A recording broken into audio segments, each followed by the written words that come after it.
नमस्कार दोस्तों। आज की भी इस वीडियो के अंदर हम कार्ल मार्क्स के विचारों की जो कड़ी आजकल हमारे कार्ल मार्क्स के विचारों पर आधारित सीरीज चली हुई है। आज की भी इस वीडियो के अंदर हम कार्ल मार्क्स के एक महत्वपूर्ण सिद्धांत के बारे में बात करने वाले हैं, जो कि कार्ल मार्क्स के जो विचारों का है अपने आप में एक केंद्र बिंदु था। आज की इस वीडियो के अंदर हम कार्ल मार्क्स के क्लास स्ट्रगल के बारे में समझने वाले हैं कि जो क्लास स्ट्रगल के या राज्य संघर्ष के बारे में कार्ल मार्क्स के क्या विचार रहे हैं। कार्ल मार्क्स का जो वर्गीय संघर्ष का जो विचार है, ये क्या उसके मार्क्स के विचारों का सामाजिक पक्ष के रूप से उसने विवेचना की है।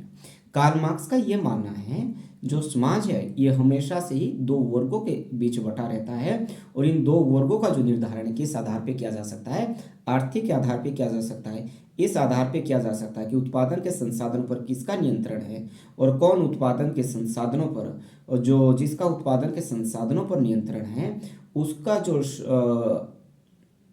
मुनाफा है उस मुनाफे करने के लिए काम कर रहे हैं। इसका मतलब है कि एक वो वर्ग जिसका उत्पादन के संसाधनों पर नियंत्रण है उसको वो बुर्जुआ वर्ग कहता है, और दूसरे वे लोग हैं जो कि क्या है जिसका उत्पादन के संसाधनों पर नियंत्रण है उस पर काम करने का काम करते हैं या मजदूरी या श्रम करने का काम करते हैं। इन लोगों की संख्या बहुत अधिक है, उनको कार्ल मार्क्स क्या कहता है, ये सरबरा वर्ग है। अपने वर्गीय संघर्ष के अंदर कार्ल मार्क्स हमें यह समझाने की कोशिश करता है कि जो पिछली अवस्था है, जो आज की अवस्था वो पिछली अवस्था से ज़्यादा बेहतर है, क्योंकि जो आर्थिक परिस्थितियां हैं वो पिछली अवस्था से क्या है वर्तमान परिस्थिति के अंदर क्या है आगे तेज बढ़ती है। जैसे कार्ल मार्क्स के वीडियो के अंदर हमने पहले द्वंद्वात्मक भौतिकवाद के अंदर ये बात की कि थीसिस एंटीथीसिस और सिंथेसिस के माध्यम से जो राज्य का क्रमिक विकास हुआ है और अंत समय के अंदर क्या है वो ये कह रहा है कि राज्य ने क्या साम्यवादी अवस्था के अंदर पहुंचना है, और जो साम्यवादी अवस्था होंगी वह सिंथेसिस होंगी। कार्ल मार्क्स का वर्गीय संघर्ष के अंदर का क्लास स्ट्रगल के अंदर भी यह मानना है कि जब धरती के अंदर समाज का उत्पादन समाज बना या उत्पादन के संसाधन पे काम करना शुरू हुआ, उस समय क्या जब मनुष्य की जो क्या है सामाजिक अवस्था बहुत विकसित नहीं थी। जो मनुष्य है आदि मानव के रूप में रहता था, उसने क्या है उस समय भी क्या है उसने संघर्ष करके आदि मानव की जो अवस्था थी, मनुष्य की जो चेतना आदि मानव की जो चेतना के अंदर जैसे कॉन्शियसनेस डेवलप होता गया, उसने उस अवस्था को ध्वस्त करके एक नई अवस्था को जन्म दिया, जिस अवस्था का नाम दास प्रथा थी। और दास प्रथा के अंदर वही होता था, एक शक्तिशाली होता था जो बाकी बहुत सारे जो व्यक्ति है उसके दास होते थे। परंतु जो दास प्रथा ने क्लास स्ट्रगल करके क्या इकोनॉमिक बेस पे कार्ल मार्क्स देखने का नजरिया है, उसमें मालिकों के खिलाफ विद्रोह करके उस व्यवस्था को भी परिवर्तित करने का काम किया। और दास प्रथा के बाद की जो अवस्था है उसको वह सामंतवादी अवस्था कह रहे हैं। सामंतवादी अवस्था के अंदर भी फिर से इसी तरह का एक क्लास स्ट्रगल चला, और क्लास स्ट्रगल के बाद सामंतवाद के अंदर भी एक नई तरह की अवस्था पैदा होती है जिसको वह पूंजीवाद अवस्था कहता है।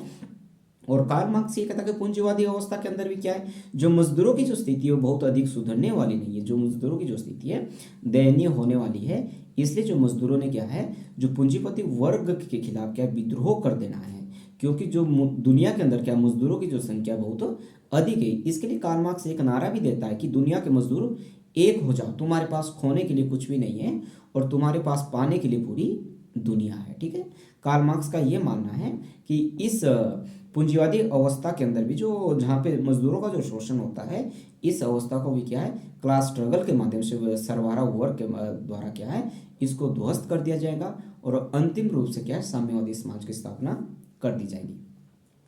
कार्ल मार्क्स के जो इसका जो अपना विचार है उसने द कम्युनिस्ट मैनिफेस्टो के अंदर दिया था, जो 1848 के अंदर पब्लिश हुई थी।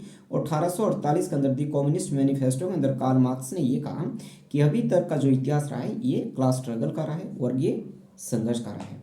कार्ल मार्क्स की जो एक दूसरी महत्वपूर्ण रचना थी जो 1859 के अंदर पब्लिश हुई, जिसका नाम था a contribution to the critique of political economy के नाम से प्रसिद्ध के नाम से 1859 के अंदर पब्लिश हुआ था। कार्ल मार्क्स की जो दूसरी महत्वपूर्ण रचना थी थीसिस ऑन फ्यूरबाख, जो 1888 के अंदर पब्लिश हुई। इसमें कार्ल मार्क्स ये समझाने की कोशिश कर रहा है कि जो मनुष्य संबंधों का क्या है, मनुष्य संबंधों का जाल होता है, जो मनुष्य है वह सामाजिक संबंधों का जाल है, ठीक है। इसमें भी कार्ल मार्क्स ने क्या है, उसी तरह समाज को बांटने की कोशिश की, सरदार और बुर्जुआ वर्ग के अंदर किया है। और इन दोनों के जो हित होते हैं, दोनों के जो इंटरेस्ट होते हैं, एक दूसरे के खिलाफ होते हैं, क्योंकि जो पूंजीपति होता है वो अपने पूंजी को अधिक बढ़ाना चाहता है, और जो श्रमिक होता है, जो लेबर होता है, वो मजदूरों की जो पूंजीपति जो अपनी पूंजी को बढ़ाने का काम कर रहा है, वो श्रमिकों के हितों के खिलाफ, वो कभी श्रमिकों का हितैषी नहीं हो सकता है। इसलिए श्रमिक ने क्या, उसके खिलाफ विद्रोह करना या क्रांति करने का काम करना है। फिर इसी के अंदर कार्ल मार्क्स ये भी कह रहा है कि जो पूंजीवादी अवस्था के खिलाफ भी क्या है, जो मजदूर है वो एक क्रांति करके क्या है, एक नई तरह की अवस्था स्थापित करेंगे। वो क्या होंगी, एक साम्यवादी अवस्था होंगी। तो साम्यवादी अवस्था की तरह के अंदर जो एक ही वर्ग होगा, मजदूरों का वर्ग होगा, कोई शोषित वर्ग नहीं होगा, कोई शोषक वर्ग नहीं होगा, जहाँ पे कोई किसी भी तरह का वर्ग नहीं होगा, वहाँ पे क्या है, एक्सप्लॉयटेशन का सवाल ही पैदा नहीं होगा।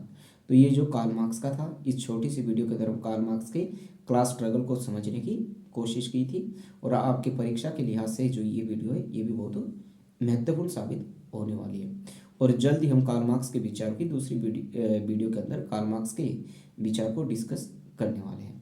Thank you.